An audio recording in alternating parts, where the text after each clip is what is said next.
ఇది శ్రీశైలంలో పాతాళగంగ ప్రాంతం అండి. ఇక్కడికి భక్తులందరూ స్నానం చేసి తమ పాపాలు ప్రాయశ్చిత్తం చేసుకుందామని వచ్చి స్నానం చేసిన వాళ్ళు కట్టుబట్టలు కూడా ఇక్కడ వదిలేయడం జరుగుతుంది. దీక్షా వస్త్రాలు కూడా ఇక్కడ వదిలేయడం జరుగుతుంది.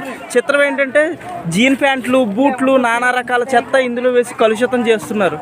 ఇలా చేయడం మహాపాపం. ఏ పురాణంలోనూ కట్టుబట్టలు ఇందులో నదుల్లోనూ ఇలాంటి పుణ్యక్షేత్రాల్లోనూ విడవమని చెప్పలేదండి.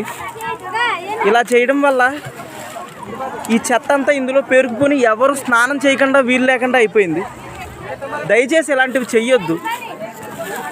మా వద్దిపత్తి పద్మాకర్ గురుదేవుల ఆదేశానుసారం గుడి బడి అనే కార్యక్రమం ద్వారా ఇదంతా శుభ్రం చేయడం జరుగుతుంది.